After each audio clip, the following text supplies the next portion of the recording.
coming to the Jackson County Herald Tribune's Candidate Forum. My name is Clayton Tegler, and I will be the moderator for the evening. First, I'd like to explain the format of this evening's forum. Earlier, the candidates drew for order of speaking. We will ask each race separately, beginning with State Representative District 85, then Jackson County Commissioner Precinct 1, Commissioner Precinct 3, and finally, Constable Precinct 1. The candidate that drew number 1 will answer the first question first. The candidate that drew number 2 will go second. And if there's a third candidate, they will go last. For the next question, the candidate that drew number 2 will go first, number 3 will go next, and number 1 will go last. We'll keep rotating throughout that order until the question-answer period is over. Each candidate will get 2 minutes for an opening statement. Candidates have 2 minutes to answer each question, and at the end, two minutes for a closing statement. A timekeeper will hold up a paper indicating when there is 1 minute left, 30 seconds, and 15 seconds, and when the time is up. Herald Tribune employees have question sheets and pens if you think of a question you would like to ask. All questions will be asked to each candidate running for the position. When you are finished writing your question, hold the sheet up, and one of the Herald Tribune employees will pick it up. All questions will be screened for duplication and civility. We will ask as many questions as time allows. Each candidate was given the opportunity to display their campaign materials on one of the tables you will see around the outside of the room. If you have additional questions or comments, there may be time after the forum to address them individually. Once again, thank you for coming. We want to welcome all of those watching on the live Facebook stream. And once again, thank you for coming, and we hope that this helps you make an informed decision when you vote on March the 3rd. So we're going to meet our candidates now. Joining me, and this is going to be announced in the order in which they drew their numbers, so the order that they will be answering their questions. For State Representative, District 85, we have Phil Stevenson, who's third from the left over there. Mr. Abolaji Ayobami, and Robert Betcher.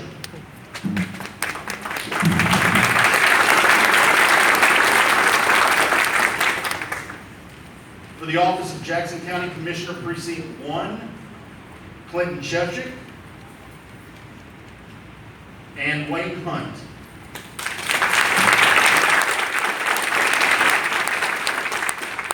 Vying for the position of Jackson County Commissioner Precinct 3, Glenn Martin, Rodney Fowler, and Johnny Belichick.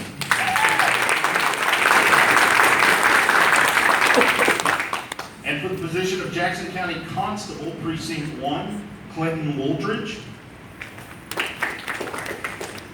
and Joel Price.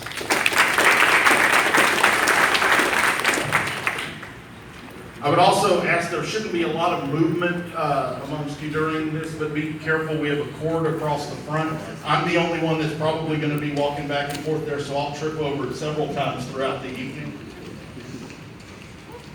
But the way that we decided to do this in the interest of time is that I will ask the questions from down here so that I can take the microphone to the candidates, and we will save all the time of chairs getting shuffled in and out and walking to the podium for everything.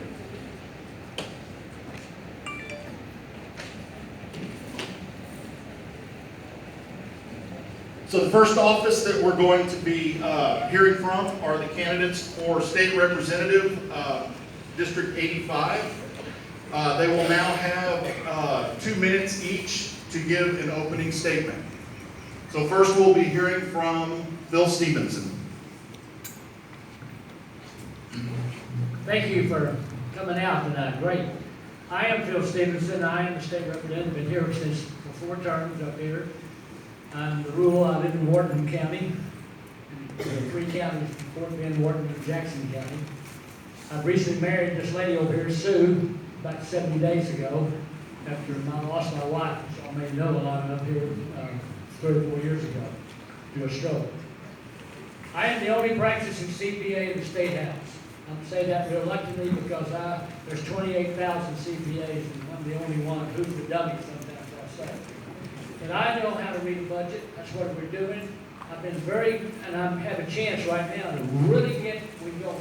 Because I'm going to be in the leadership, I think, coming back up there this next time. We've got a new speaker. If you don't know, I was one of the big advocates of getting rid of the speaker we had. And all I can say to you, about the short time I've been here, we've got many times, got Bill Davidson out here, Memorial, I've done that. We've got, trying to think of many things we've done. I know one thing we got is we've got the pesticide thing, and I've worked two sessions on it again, so we can get rid of these waste chemicals. That's a big bill across all the agriculture people here, which helps big time important in Jackson County. This is one we do all the time, and we have a budget of $251 billion up there, and about 140 of us from the state of Texas. So we got plenty of money. We don't spend it too good, but sometimes, but we have it. And I know one thing, I've been vice chairman of Wharton Junior College for 16 and a half years. I was the county chair of Wharton County Republican Party, which we turned to be Republican. That's what we've done my lifetime, and practicing CPA with national firm experience, international firm experience in my doing this stuff. So I do know how to read a budget. And you will be surprised how many people come in my office asking me how to read the budget in the state of Texas. You got a time? I can't see the thing you use. Where's the deal? Okay. All right. Really, time's up. Okay.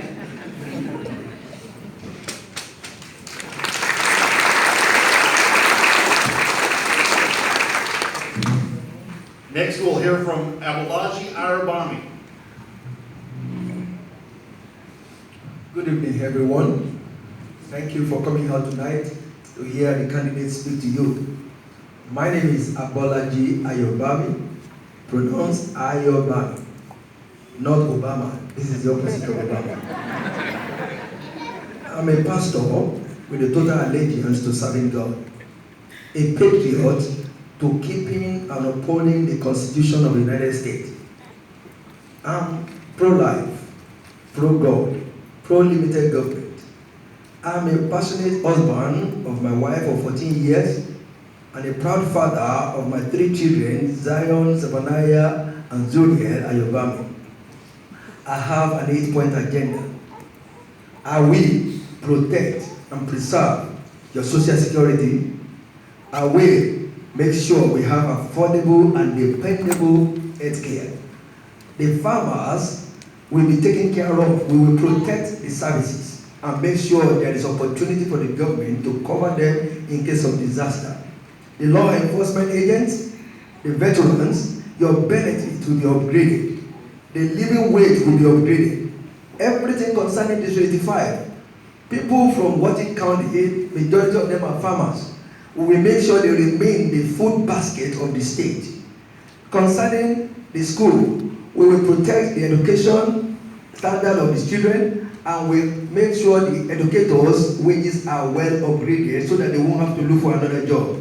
By the grace of God, if you send me, I'm sent, and I'm allegiance to delivering what God has sent me to do for this district. You will not regret it. Don't look at my voice, look at my intention. I tell you, vision that is clear, virtue that is right, and victory that is certainly on the threshold of glory will be our watchword. Thank you very much. God bless you.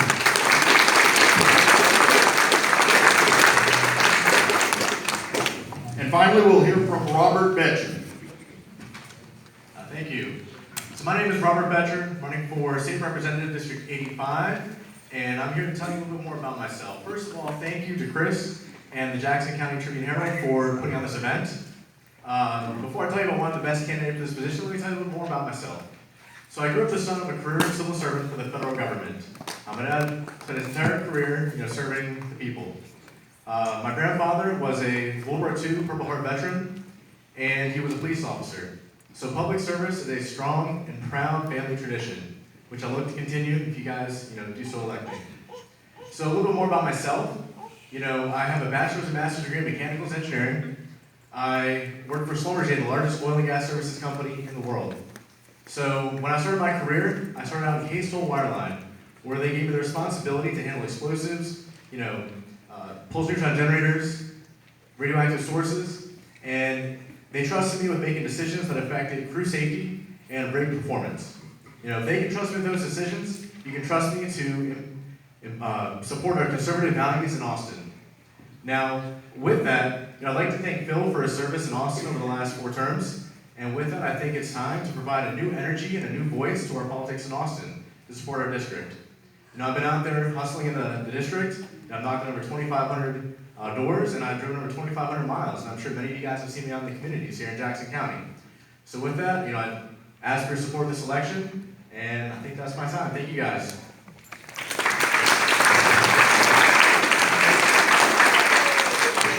Okay, with that, we'll get on with our first question for the candidates. Human trafficking is an epidemic around our country.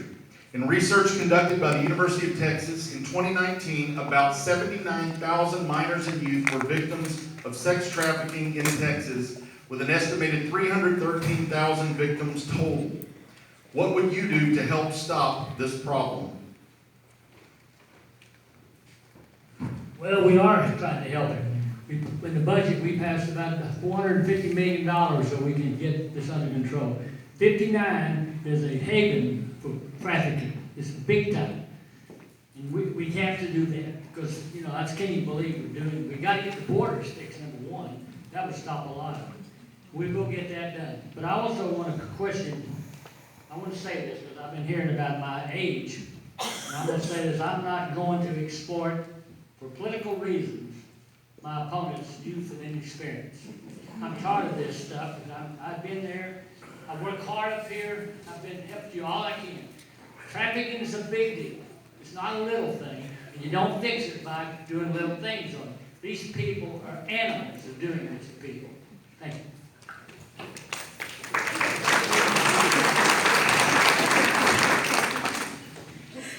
We must upgrade the laws, most especially protect the borders, equip the border agents, make sure that we have an idea of telling people when you see something, say something.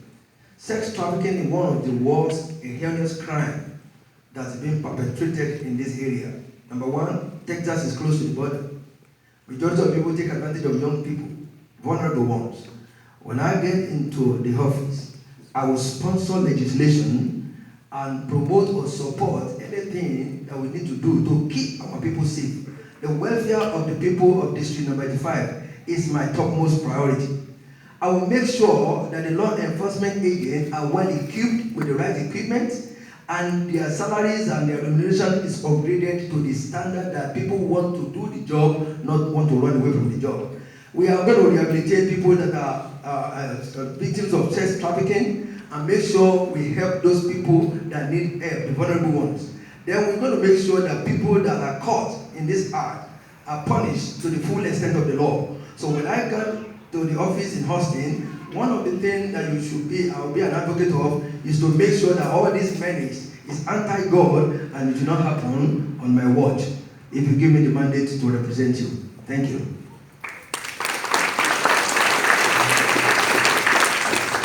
Right, so we all acknowledge that sex trafficking and labor trafficking are serious problems in our state and our communities. The I-10 corridor and I-69 corridor are very populated, a lot of traffic, and it is a significant problem because of such the easy mobility. Now, one area that we could do is focus on serious punishments for these crimes because you really are depriving somebody of their freedom and their liberty.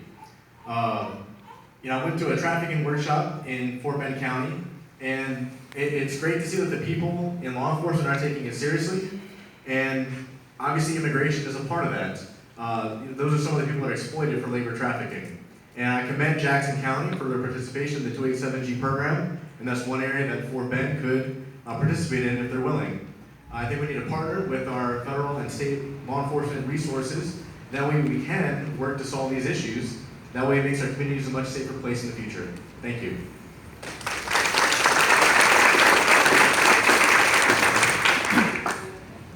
Our next question. Do you support Second Amendment sanctuary counties and the Second Amendment? Thank you. Yes, I support the Second Amendment. As entrenched in the Constitution, everyone have the right to bear arms and to protect themselves from every aggression.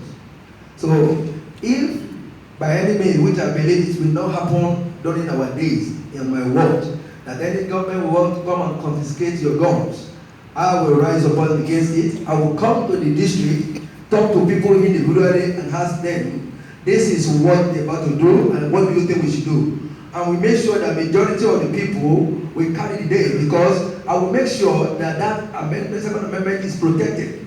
Don't mind the crazy people on the left. They are ruffians. They are talking about, well, one guy is talking about Beto Road to come and take your gun. It's not possible. It's not constitutional. And during the time I'm in the office for you, to represent you, I will make sure I protect your Second Amendment right. Then the sanctuary city for God for Second Amendment, I will support it.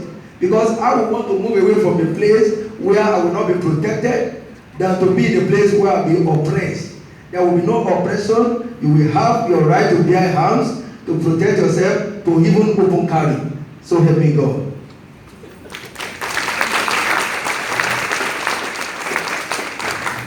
So I am absolutely a firm believer in our Second Amendment rights. To me, I think it's the most important because that's how you defend all of your other rights. Your right to free speech and not to be searched without due process.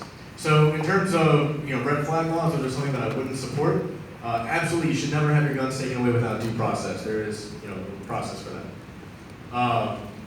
One thing that I would be willing to support in our legislature is constitutional carry. Your right to defend yourself doesn't end at your property line. It doesn't end at your vehicle, and I think that you should have the right to defend yourself. Those are some areas of your liberties which I'd like to advance this next legislative session. Thank you.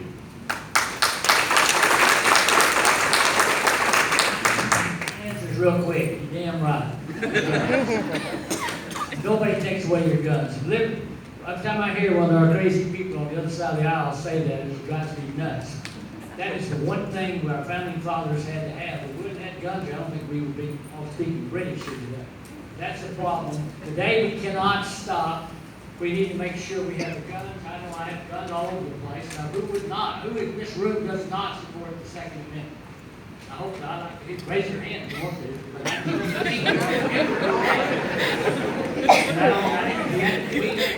we have a lot of stuff going on. I don't know about constitutional carry. We argued that a little bit.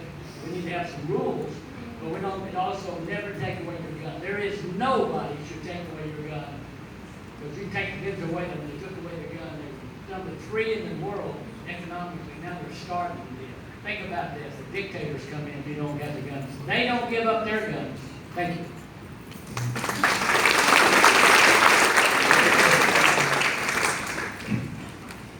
The next question for the candidates.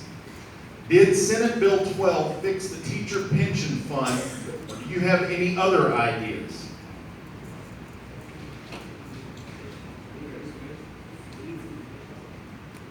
Did Senate Bill 12 fix the teacher pension fund? Do you have any other ideas?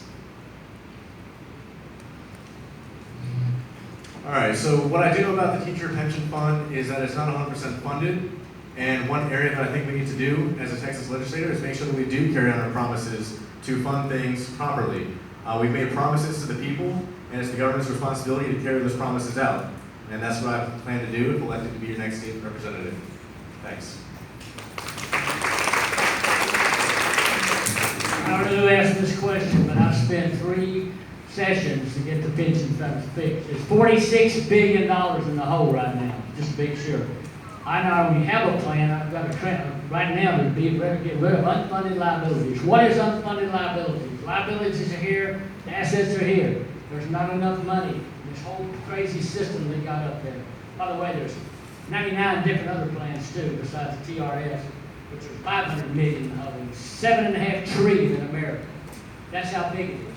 I can do that with no cost to the teacher, and I can tell you in 10 or 15 years you have no unfunded liabilities, and you teachers who do not get paid with a dang, you will get not only that, you'll get a raise. That's what I can do, and I can do that. Thank you.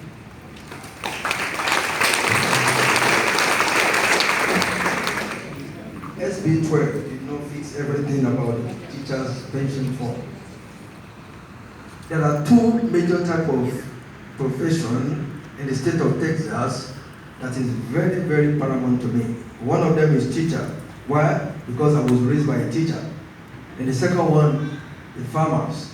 Because food is the solution to everybody's life. Now, we are going to make another form of legislation proposing for teachers. Because at this day and age, we should not allow teachers, after spending so many years, they are the foundation, the bedrock of everybody. I don't care if you're a doctor, engineer like me, or you're a farmer. You've passed through the world of classes from K-12 or to college one day. So the teachers must be very adequately taken care of, and we're going to propose legislation to make sure every year the cost of adjustable living of teachers are taken care of, and those that are retired, they don't have to go and look for a job in Walmart or Sam's Club, that their retirement benefits should be enough for them to live on when we get to the office. Thank you.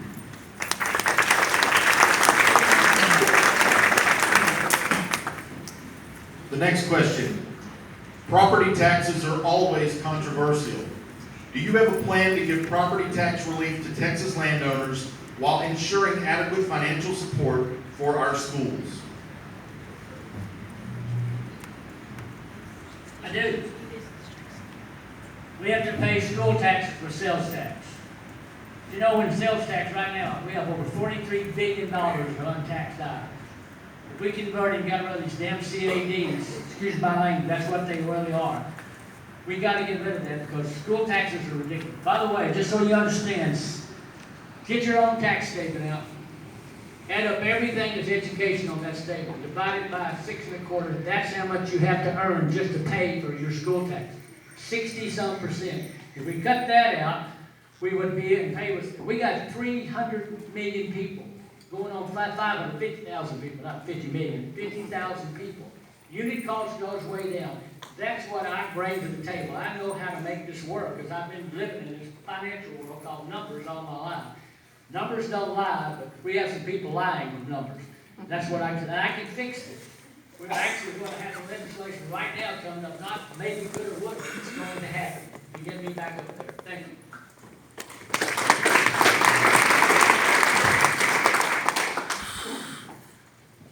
One of the words that many of us don't want to hear is taxes, because we want to keep the taxes low. You know, Texas is the energy hub of the United States of America. We have so much of energy company, oil company, gas company over here. Then, if they can take majority of their profit away without getting it reinvested to the life of the Texans, it's not acceptable to me. We can mention the numbers in billions and trillions. It doesn't matter. When we go back, when we get down to Austin, line by line and look at the loopholes, we're going to have to take something from somewhere to fix this issue of property taxes. I will propose legislation for retrogressive tax, meaning every year your property tax is supposed to be scaled down until zero before it is 20 or 29 years that you have been in the property. Or we will eliminate it completely, because once you buy your house, you pay your mortgage, you pay your everything. After some time, you are not supposed to be threatened by property taxes to take away your life, take your property.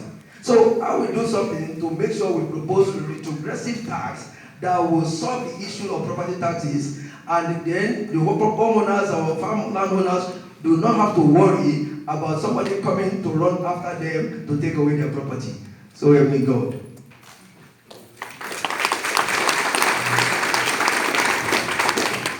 Let me say this, I'm an engineer, so I'm good with numbers too. But in terms of property taxes, the major part of it is school funding with the M&O. And we all know that the major way to control taxes from going up is to control spending. So we need to prioritize really what we want to spend the money on with our schools and our children. And I think it's important that we give our kids a quality education.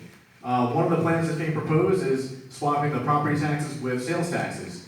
Now, again, at the end of the day, if the money's being spent, it's got to be paid for somehow. And all it would be is a tax swap, and some people say that it makes people with low incomes disproportionately pay more in taxes. So, I'd be willing to consider different proposals, but the one thing that I will be looking to do is ensure that I'm not raising the overall tax burden for Texans in order to pay for this. So, that's what I'm looking to do with property taxes. Thank you.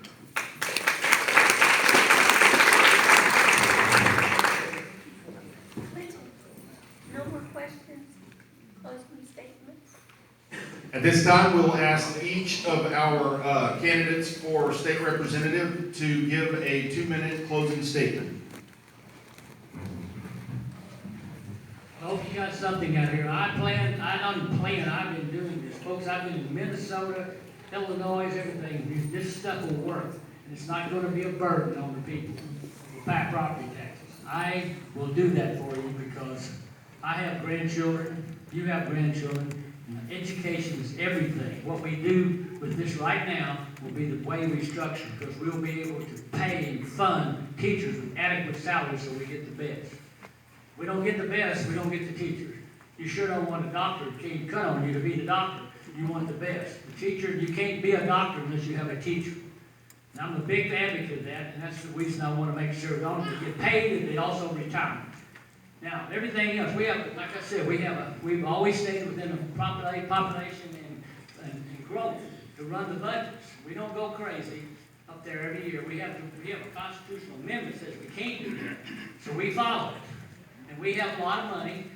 Texas has $185 billion equity. It's the biggest in the world, in the United States. I mean, the next one is Florida with 40. Most of them have none. That's what we've done in this state. We have 1,000 people a day moving to Texas.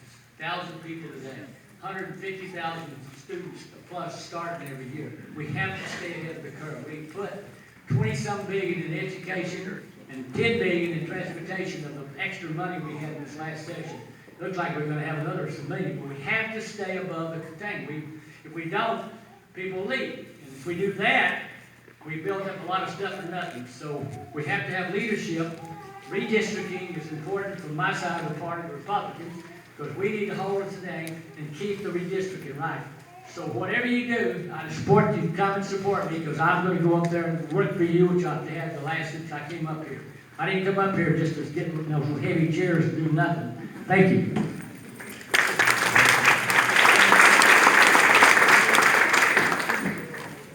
As I told you, my name is Ayobami. I am not black, I'm not white, I'm not brown, I am human, sent to do something for humanity. And the reason why I venture into this race is to go and represent you, because I'm one of you, and I will remain one of you. I'll keep an open door policy. You have access, and I have access to you. I will operate a 9-month accountability program. Every 9 months, I will come and give you a state of account of the district, where we have done, what we have done, or what we have not done, and what correction needs to be made. I will protect everything that is valuable to you, your social security and Medicare access. You have affordable and dependable health care. You make sure that the farmers are taken care of, and make sure that all the agricultural services. The law enforcement, you have a friend in me. The veterans, your case, your benefits will remain stabilized. And I will do whatever God has sent me to do to make district number 85 the best in the state of Texas. I will reach out to the executive arm, the governor. We work together to make sure we have something that will be dependable and tangible by every member of this district. By the time we spend the first 2 years, hopefully it will not take more than 2 years, I've finished my job, I move on. That is why I signed the time limit agreement, that I want to go there, do whatever I need to do, and move on. And I believe today, you will go and think about what I said, and give me your votes come February 18 to 28 for the early voting and March 3rd. You can go to our website, ayobami.com, to see more, and together we will enable harmonious harmony, and we will enable harmonious harmony in our district and unleash boundless opportunities. God bless you, God bless the district, God bless the state of Texas, and God bless the United States of America. Thank you.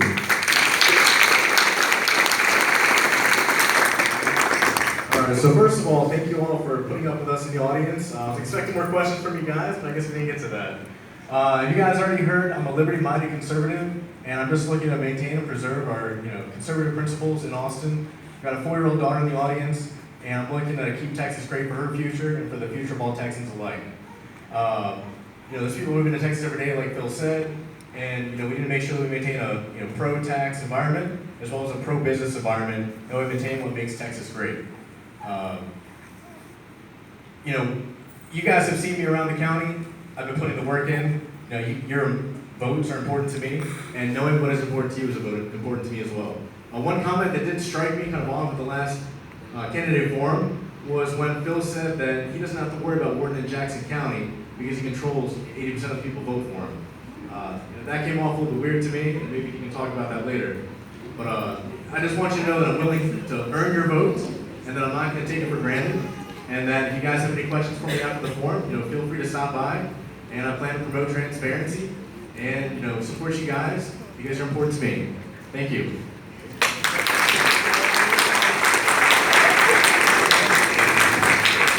Thank you to all three of our candidates for State Representative District 85 for being here with us this evening.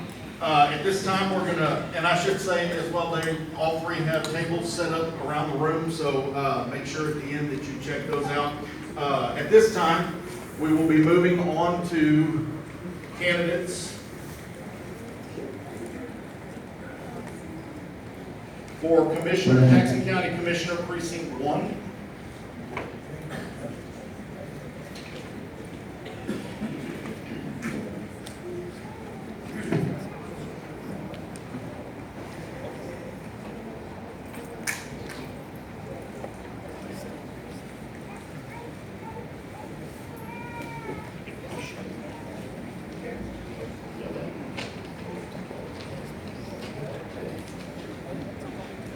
So at this time, we'll be hearing from candidates for Commissioner Precinct 1. And the first question. Oh, we'll let them do an opening statement, I guess. So each candidate will have 2 minutes to give an opening statement. It's too much paperwork here, Chris. It wasn't part of the deal. So first, we will hear from Clinton Cheshire. Thank you, Clinton. I'm a lifetime resident of Jackson County and Woodville area, third generation farmer, married to my wife Susie, works at the sheriff's office, and also a new owner of Pavement Fence, Gibson Blues today. My goal will be a strong leadership. I'll go to the commissioner's courtroom, I'll have a full understanding of the agenda, and I'll know the budget and what we can do and what we can't do. And I've got 5 years experience with Precinct 1. I worked with Wayne 2010 to 2015. I know the roads, I've been there, I see what needs to be done. I'd like to shade the shoulders, get the water off the road, and help maintain the roads a lot better. Clean culverts and ditches, and that'll help the drainage on private property. I'm a strong leader, been with Texas Farm Bureau and Jackson County Farm Bureau since '95. I'm board director